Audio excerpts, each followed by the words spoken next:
Hi hello അസ്സാമു അലൈക്കും welcome back our channel my tricks and tips. ഞാൻ നിങ്ങളോടൊപ്പം സീനത്ത് സലീം ഫ്രം കാലിക്കറ്റ്.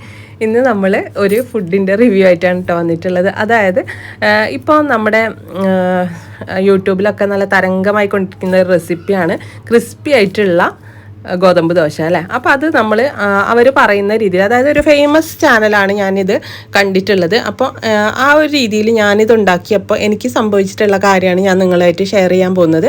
അപ്പോൾ ഞാൻ ഇവിടെ ഒരു ബൗൾ എടുത്തിട്ടുണ്ട്, അതിലേക്ക് കുറച്ച് വെള്ളം ഒഴിച്ചു കൊടുത്തിട്ടുണ്ട്. കുറച്ച് വെള്ളം ആദ്യം ഒഴിച്ചത് എന്താണെന്ന് വെച്ചാൽ അടിയിൽ കട്ട പിടിച്ച് പോകേണ്ട മാവ് എന്ന് കരുതിയിട്ടാണ്.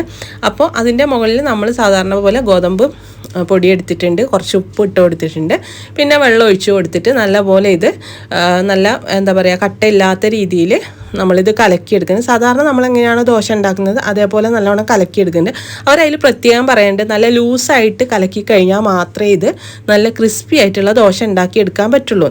അത് പ്രകാരം ഞാനും ഇത് നല്ല ലൂസാക്കിയിട്ട് കലക്കിയെടുത്തു. എന്നിട്ട് ഞാനിത് ദോശ ഉണ്ടാക്കി. അപ്പോൾ ദോശ ഉണ്ടാക്കുന്ന സമയത്ത് ഇതിൽ അവർ ചേർക്കുന്നത് ക്രിസ്പി ആവാൻ വേണ്ടി കൊണ്ട് കുറച്ച് ഓയിൽ ചേർത്ത് കൊടുക്കുന്നുണ്ട്, പിന്നെ കുറച്ച് ബേക്കിംഗ് സോഡയും ചേർത്ത് കൊടുക്കുന്നുണ്ട്. അപ്പോൾ ബേക്കിംഗ് സോഡ ചേർക്കുന്നത് കൊണ്ടാണ് ഇത് ക്രിസ്പി ആകുന്നതെന്നാണ് അവർ പറഞ്ഞിട്ടുള്ളത്. അത് ശരി തന്നെയാണ്, കാരണം ബേക്കിംഗ് സോഡ ഉപയോഗിച്ച് കഴിഞ്ഞാൽ കുറച്ച് ക്രിസ്പിയൊക്കെ ആവും. പക്ഷേ ഇത് നല്ലപോലെ നേർത്ത് കഴിഞ്ഞാൽ ഒരിക്കലും നമുക്ക് നല്ല പെർഫെക്റ്റ് ആയിട്ടുള്ള ദോശ ചുട്ടെടുക്കാൻ പറ്റില്ല എന്നുള്ളതാണ് ഇതിൻ്റെ ഒരു പ്രത്യേകത കേട്ടോ.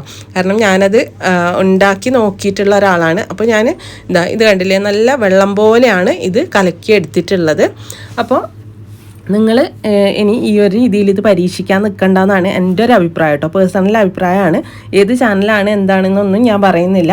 അപ്പോൾ ഞാനിതാ ഇതിൽ ഓയിൽ ഒഴിച്ചു കൊടുത്തിട്ടുണ്ട്. ഓയിൽ നിങ്ങൾക്ക് ഇഷ്ടമുണ്ടെങ്കിൽ ഒഴിച്ചു കൊടുത്താൽ മതി. ശരിക്കും പറഞ്ഞാൽ നമ്മൾ സാധാരണ ഗോതമ്പ് ദോശ ഉണ്ടാക്കുമ്പോൾ ഈ ഒരു സ്റ്റെപ്പിൻ്റെ ഒന്നും ആവശ്യമില്ല. സാധാരണ നമ്മൾ എങ്ങനെയാണോ ഗോതമ്പ് ദോശ ഉണ്ടാക്കുന്നത്, ഗോതമ്പ് പൊടി ഇടുക, കുറച്ച് ഉപ്പ് ഇടുക, കുറച്ച് വെള്ളം ഒഴിച്ചിട്ട് സാധാരണ രീതിയിൽ കുറച്ച് കട്ടിക്ക് കലക്കിയെടുക്കുക. അത് കണ്ടില്ലേ, ഞാനിപ്പോൾ ബേക്കിംഗ് സോഡയും കൂടെ ഇതിൽ ചേർത്ത് കൊടുത്തിട്ടുണ്ട്. അപ്പോൾ ബേക്കിംഗ് സോഡ ഇട്ടിട്ട് ഇത് നല്ലപോലെ ഇളക്കി കൊടുത്തിട്ടുണ്ട്. അപ്പോൾ നമ്മൾ സാധാരണ ദോശ ഉണ്ടാക്കുമ്പോൾ വെള്ളം ഒഴിച്ച് കലക്കി സാധാരണ ദോശ ചുട്ടെടുക്കുകയാണെങ്കിൽ ഒരിക്കലും ആ ദോശ ഫ്ലോപ്പായി പോവില്ല. കാരണം നല്ല കറക്റ്റായിട്ട് തന്നെ എനിക്ക് സാധാരണ ദോശ കിട്ടാറുണ്ട് കേട്ടോ. അപ്പോൾ ഞാൻ ഈ രീതിയിലൊന്ന് ഉണ്ടാക്കി നോക്കിയിട്ട് നിങ്ങളെ കാണിച്ചു തരാമെന്ന് വിചാരിച്ചു. കാരണം എല്ലാവർക്കും കാരണം ഈ യൂട്യൂബ് നോക്കിയിട്ട് എല്ലാ ഡിഷസും ഉണ്ടാക്കി കഴിഞ്ഞാൽ നമുക്ക് കറക്റ്റായിട്ട് കിട്ടിക്കൊള്ളണമെന്നില്ല. അപ്പോൾ ഇതിപ്പോൾ കറക്റ്റായിട്ട് കലക്കി എല്ലാം എടുത്തിട്ടുണ്ട്. അവർ പറഞ്ഞ രീതിയിൽ തന്നെയാണ് ഞാൻ കലക്കി എടുത്തിട്ടുള്ളത്. അപ്പോൾ ഇതിന് നമുക്കൊന്ന് ചുട്ട് നോക്കാം എങ്ങനെ ഉണ്ടെന്ന്. ഞാനിത് അവിടെ നോൺ സ്റ്റിക്കിൻ്റെ ഒരു പാൻ വെച്ചിട്ടുണ്ട്. അതിലേക്ക് കുറച്ച് എണ്ണ തടവി കൊടുക്കുന്നുണ്ട്. എണ്ണ തടവിയതിന് ശേഷം നമുക്ക് സാധാരണ ദോശ മാവ് ഒഴിക്കണ പോലെ ഇതിലേക്ക് ദോശ മാവ് ഒഴിച്ചു കൊടുക്കാം. അപ്പോൾ അതാ ഞാൻ മാവ് ഒഴിച്ചു കൊടുത്തിട്ടുണ്ട്. മാവ് ഒഴിച്ച പാടെ തന്നെ ഇതുപോലെ നല്ല ഹോൾസൊക്കെ വന്നിട്ടുണ്ട് കേട്ടോ. കാരണം ഇങ്ങനെ ഹോൾസ് വരുന്നത് എന്തുകൊണ്ടാണെന്ന് വെച്ചാൽ നമ്മൾ ബേക്കിംഗ് സോഡ യൂസ് ചെയ്തുകൊണ്ടാണ് കേട്ടോ. സാധാരണ ഗോതമ്പ് മാവിൻ്റെ ദോശ ഉണ്ടാക്കുകയാണെങ്കിൽ ഇതുപോലെ ഹോൾസ് വരില്ല കേട്ടോ. അപ്പോൾ ഇത് നല്ലപോലെ ഒന്ന് ഡ്രൈ ആയി വന്നിട്ട് മാത്രമേ നമ്മളിത് മറിച്ചിടാൻ പാടുള്ളൂ. അതിൻ്റെ മുമ്പേ ആയിട്ട് കുറച്ച് ഓയിൽ രണ്ട് സൈഡിലും കൂടെ ഒന്ന് എല്ലാ സൈഡിലേക്കും ഇതുപോലെ ഒന്ന് ചെറുങ്ങനെ ഒന്ന് തൂവി കൊടുക്കുന്നുണ്ട് കേട്ടോ. അപ്പോൾ ഇത് നല്ലപോലെ ഡ്രൈ ആയി വന്നിട്ട് മറിച്ചിടാൻ പാടുള്ളൂ. ഇല്ലെങ്കിൽ എന്താ വെച്ചാൽ തീരെ കിട്ടില്ല കേട്ടോ. പക്ഷേ ഇത് കിട്ടുമോ ഇല്ലയോ എന്ന് നമുക്കൊന്ന് നോക്കാം. ഇതിപ്പോൾ കണ്ടോ, ഇതിപ്പോൾ നല്ലപോലെ ഡ്രൈ ആയി വന്നിട്ടുണ്ട്. പക്ഷേ ഇത് മറിച്ചിടാൻ കിട്ടുന്നുണ്ടോ എന്നുള്ളത് ഇതിങ്ങനെ കാണുമ്പോൾ നിങ്ങൾ വിചാരിക്കും നല്ല അടിപൊളിയായിട്ട് കിട്ടുന്നുണ്ടല്ലോ. കണ്ടോ, ഇതാണ് അവസ്ഥ. അപ്പോൾ നമുക്ക് മനസ്സിലായില്ലേ.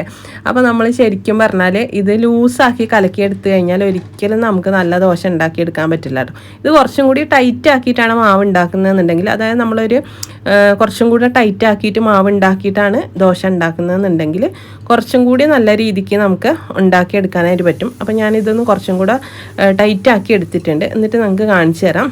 കണ്ടോ, ഞാനിപ്പോൾ ഇത് ഒഴിച്ചു കൊടുത്തിട്ടുണ്ട്. പക്ഷേ ഇത് കുറച്ച് ബുദ്ധിമുട്ടായിട്ടാണ് എനിക്ക് ഫീൽ ചെയ്തിട്ടുള്ളത് കേട്ടോ. അപ്പോൾ എൻ്റെ ഒരു അഭിപ്രായം പറയുകയാണെങ്കിൽ ഈ ഒരു രീതിയിൽ ആരും ദോശ ഉണ്ടാക്കണ്ട എന്നുള്ളതാണ്. കാരണം നമ്മൾ സാധാരണ ദോശ ഉണ്ടാക്കുന്ന പോലെ ഗോതമ്പ് ദോശ ഉണ്ടാക്കിയാൽ മതി, അത് നമുക്ക് കറക്റ്റായിട്ട് കിട്ടുകയും ചെയ്യും. കാരണം നമ്മൾ ഇങ്ങനെ ഒരുപാട് ലൂസാക്കിയിട്ട് മാവ് തയ്യാറാക്കി കഴിഞ്ഞാൽ ഗോതമ്പ് മാവ് കൊണ്ട് നമുക്ക് കറക്റ്റായിട്ടുള്ളൊരു ദോശ ഉണ്ടാക്കാനേ പറ്റില്ല. ഇത് കണ്ടോ, ഇതിപ്പോൾ കുറച്ച് ടൈറ്റ് ആക്കി എടുത്താണ് ഞാൻ. അതേ മാവ് തന്നെ കുറച്ചും കൂടെ ടൈറ്റ് ആക്കി എടുത്താണ്. ഇപ്പോൾ ഇത് കുറച്ച് കറക്റ്റായിട്ട് കിട്ടുന്നുണ്ട് കേട്ടോ. കണ്ടോ, പക്ഷേ എനിക്ക് സാധാരണ ഗോതമ്പ് മാവ് ദോശയാണ് കുറച്ചും കൂടി ടേസ്റ്റായിട്ട് തോന്നിയത്. ഇതിന് അത്രയ്ക്ക് ഒരു ടേസ്റ്റ് ഉള്ളതായിട്ട് തോന്നിയിട്ടില്ല. അപ്പോൾ രണ്ട് സൈഡും ഒരേപോലെ വെന്ത് കിട്ടിയിട്ടുണ്ട്. അപ്പോൾ ഇത്രയേ ഉള്ളൂ നമ്മുടെ റെസിപ്പി. അപ്പോൾ നിങ്ങൾ അഭിപ്രായങ്ങൾ കമൻറ്റായിട്ട് രേഖപ്പെടുത്തുക. വീഡിയോ ഇഷ്ടമായിട്ടുണ്ടെങ്കിൽ ലൈക്ക് ചെയ്യുക. സബ്സ്ക്രൈബ് ചെയ്യാത്തവരും സബ്സ്ക്രൈബ് സപ്പോർട്ട് ചെയ്യുക കേട്ടോ.